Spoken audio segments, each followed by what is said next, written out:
Hello everyone. आज हम लोग बात करने वाले हैं एक ऐसे एग्जाम के बारे में जो कुछ महीने में आपको देखने को मिलेगा और जिनकी एमएससी कंप्लीट हो चुकी है या कुछ महीनों में एमएससी कंप्लीट होने वाली है, उन सब के लिए ये एग्जाम बहुत इंपॉर्टेंट एग्जाम है। इस एग्जाम का नाम है एसआरबी नेट का एग्जाम। क्या ये एग्जाम होता है, कौन कौन सी पोस्ट इसके साथ में एसोसिएटेड हैं, क्या क्या उसमें सैलरी हमें देखने को मिलती है और आखिरकार एसआरबी नेट का एग्जाम क्यों देना चाहिए, क्या इसके बेनिफिट्स हैं, ये सारी की सारी बातें हम आज के सेशन में आपके साथ में मैं करने वाली हूँ। तो सबसे पहले तो अगर हम एसआरबी नेट की बात करते हैं, नेट का मतलब है कि नेशनल एलिजिबिलिटी टेस्ट। जिन भी स्टूडेंट्स का एमएससी एग्रीकल्चर में कंप्लीट हो जाता है वो एक टेस्ट देते हैं जिसका नाम है एसआरबी नेट का टेस्ट। ये एक एलिजिबिलिटी टेस्ट है। अगर फ्यूचर में आपको आगे जाके असिस्टेंट प्रोफेसर की जॉब को लेना है या लेक्चरर बनना है तो ये जो नेट का एग्जाम है इट इज कंपल्सरी। लेकिन ये जो नेट का एग्जाम है ये बहुत सारे आगे जो पोस्ट हैं उनके लिए प्री की तरह भी एक्ट करता है। यानी कि अगर आप नेट का एग्जाम देते हो और बहुत अच्छा उसमें स्कोर करते हो तो आगे जाके एक और मेंस का एग्जाम होता है एसएमएस के लिए, एआरएस के लिए, एसटीओ के लिए, और एक इंटरव्यू होता है और आपको एक परमानेंट गवर्नमेंट जॉब मिल जाती है। तो सबसे पहले तो अगर हम बात करते हैं नेट, एआरएस, एसएमएस और एसटीओ की, तो ये जो नेट का एग्जाम है ये बेसिकली क्या है, ये है आपका नेशनल एलिजिबिलिटी टेस्ट। तो ये आप अगर एमएससी आपकी कंप्लीट हो गई है तो आप इस टेस्ट को देते हो नेशनल लेवल पे एसआरबी के द्वारा। दूसरी अगर हम बात करते हैं तो हमारे पास ऑप्शन है एआरएस का, एग्रीकल्चर रिसर्च साइंटिस्ट का, जो एक बहुत बहुत बढ़िया जॉब है। और तीसरी अगर हम बात करते हैं तो एसएमएस की अगर हम बात करते हैं। फोर्थ अगर हम बात करते हैं तो एसटीओ की बात करते हैं। एसएमएस का मतलब है सब्जेक्ट मैटर स्पेशलिस्ट और अगर हम एसटीओ की बात करते हैं तो टेक्निकल ऑफिसर। तो सबसे पहले तो ये जो नेट है, अगर आप इस एग्जाम को क्वालिफाई कर लेते हो तो ये प्री का एग्जाम होता है बेसिकली, और बहुत अच्छा स्कोर करते हो तो आगे जाके आप मेंस का एग्जाम देते हो और उसके बाद में आप इंटरव्यू देते हो और आप इन तीनों में से जिस जॉब के लिए, जिस पोस्ट के लिए आपने अप्लाई किया है उस पोस्ट के लिए आप क्वालिफाई कर जाते हो। तो सबसे पहले तो आपने एक नोटिफिकेशन देखा होगा और इस नोटिफिकेशन में एसआरबी ने पहले ही कैलेंडर रिलीज कर दिया था और बताया था कि देखो ये जो कंबाइंड हमारे पास में नेट का टेस्ट होने वाला है, एआरएस का टेस्ट होने वाला है, सब्जेक्ट मैटर स्पेशलिस्ट का टेस्ट होने वाला है, सीनियर टेक्निकल ऑफिसर का टेस्ट होने वाला है, ये 2026 में अगस्त मंथ में इसकी नोटिफिकेशन आ जाएगी। अगस्त 2026 में जो इसका टेस्ट होने वाला है वो नवंबर 2026 में होने वाला है। तो आपने नोटिफिकेशन को देख लिया होगा बहुत पहले ही। ये जो नोटिफिकेशन है ये आपकी दिसंबर में आ गई थी। तो यहाँ पे ये जो टेस्ट है आपका बेसिकली ये नवंबर 2026 में होने वाला है, नेट जिन्होंने देना है।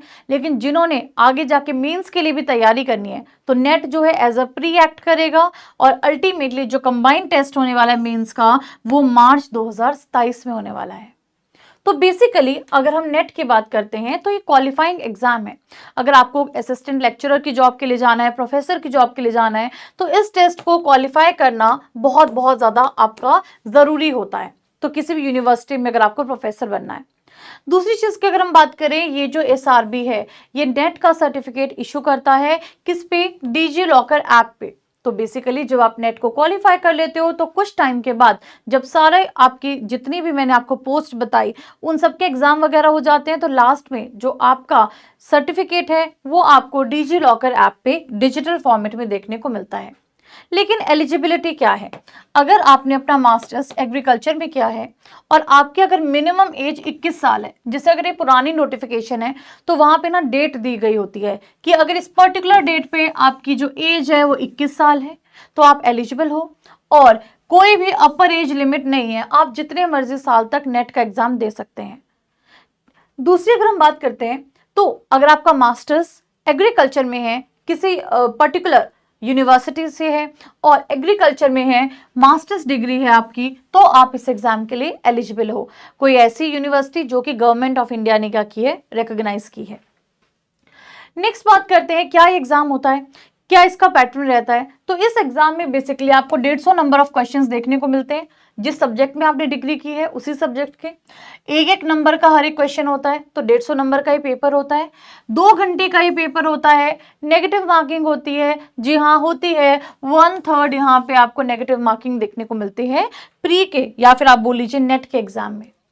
क्वालिफाइंग का सिंपल सा क्राइटेरिया है कि अगर आप कैटेगरी वाइज देखोगे, अगर आप अनरिजर्व्ड से हो, अगर आप 50% ले लेते हो यानी कि 150 में से 75 मार्क्स ले लेते हो तो आप क्वालिफाई कर जाते हो। अगर आप ईडब्ल्यूएस या ओबीसी से हो तो आपको 45% लेने हैं यानी कि 67.5% लोगे, आप क्वालिफाई कर जाओगे। एससी एसटी पीडब्ल्यूबीडी से हो तो अगर आप 40% स्कोर कर लेते हो यानी कि 60 नंबर ले लेते हो 150 में से, तो आप इसको क्या करोगे, क्वालिफाई कर जाओगे। लेकिन अगर आप सोच रहे हैं कि मुझे आगे जाके ना नेट को तो क्वालिफाई करना है, लेकिन नेट के बाद मुझे एडिशनली जैसे एआरएस के लिए अप्लाई करना है, एसएमएस के लिए अप्लाई करना है, एसटीओ के लिए भी जाना है या मेंस के पेपर में बैठना है, तो आपको सबसे पहले ना ये जो नेट है इसमें अच्छा स्कोर करना पड़ेगा, क्योंकि इसमें ना मेरिट के बेसिस पे आगे सिलेक्शन होता है। यानी कि मेंस में अगर आप जाओगे, जो इस शॉर्टिंग होती है या फिर जो स्क्रीनिंग बेसिकली करते हैं, सॉर्ट करते हैं, वो किस बेसिस पे करते हैं, ये बेसिकली जो आपने नेट में आपने स्कोर किए हैं मार्क्स, उसके बेसिस पे ये वहां पे स्क्रीनिंग करते हैं। अब इनमें से किसी में भी अगर आपका मास्टर्स है, सामने मैंने सारे डिसिप्लिन्स दे दिए हैं, इनमें से किसमें भी अगर आपका मास्टर्स है तो आप नेट के एग्जाम के दे सकते हो या उसके लिए एलिजिबल हो। इतने सारे डिसिप्लिन्स में नेट का एग्जाम होता है, आप सामने देख सकते हैं, पूरी लिस्ट मैंने आपको यहाँ पे दे दी है। दूसरी बात करते हैं एआरएस की, एग्रीकल्चर रिसर्च साइंटिस्ट की।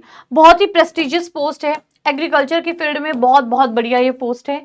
अगर आप पिछले साल का देखोगे तो लेवल 10 के अकॉर्डिंग जो नोटिफिकेशन था उसमें अगर आप स्केल देखोगे 57,700 से लेके 1,82,400, बहुत बहुत बढ़िया ये आपका स्केल है 7 सीपीसी के अकॉर्डिंग। एआरएस के लिए एज लिमिट की अगर हम बात करें तो जिनकी एज 21 साल है वो इसके लिए एलिजिबल हैं, लेकिन 32 साल से ज्यादा नहीं होनी चाहिए एज लिमिट।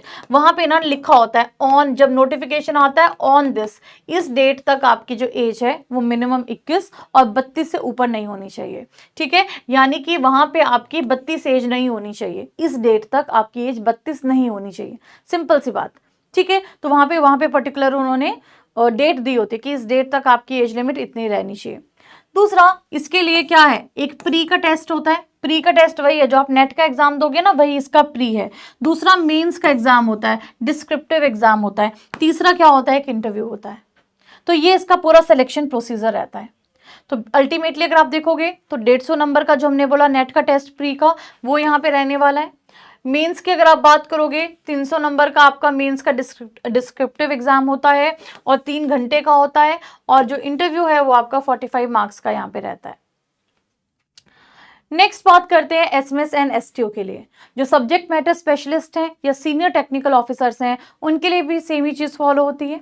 लेकिन अगर आप यहाँ पे स्केल की बात करेंगे 56,100 से लेके 1,77,500 यहाँ पे स्केल आपको देखने को मिलता है।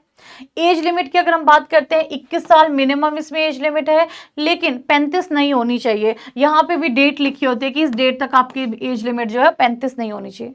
तो सिंपल सी बात है, नेट में मिनिमम इन सब में एज लिमिट 21 है, नेट में अपर एज लिमिट कुछ नहीं है।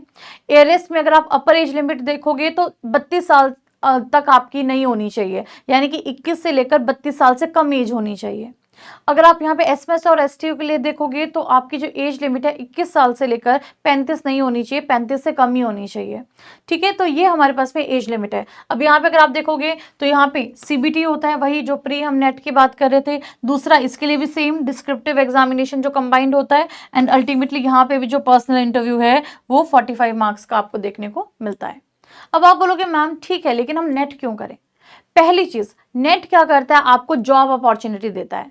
जॉब अपॉर्चुनिटी दे रहा है, यानी कि नेट के थ्रू ही आप आगे जाके जो एआरएस है, जो सबसे हाईएस्ट आपके एग्रीकल्चर की बेस्ट आप बोल सकते हो प्रेस्टिजियस जॉब है, वो आपको नेट के थ्रू मिल रही है। एसएमएस की जॉब आपने देख लिया, एसटीओ की जॉब देख लिया, और तो और नेट वाले स्टूडेंट्स को जहां पे भी वो जाते हैं वहां पे प्रेफरेंस दी जाती है। अगर आपने पीएचडी नहीं किया है, नेट किया है और एमएससी किया है, तो आप असिस्टेंट जो लेक्चरर हैं उनकी पोस्ट के लिए एलिजिबल हो जाते हो।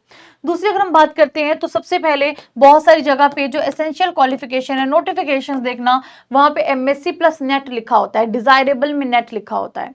तो अगर आपने नेट किया है तो आपको यहाँ पे एलिजिबिलिटी जो है आप पूरी करते हो तो डेफिनेटली आपको वहां पे प्रेफरेंस मिलती है।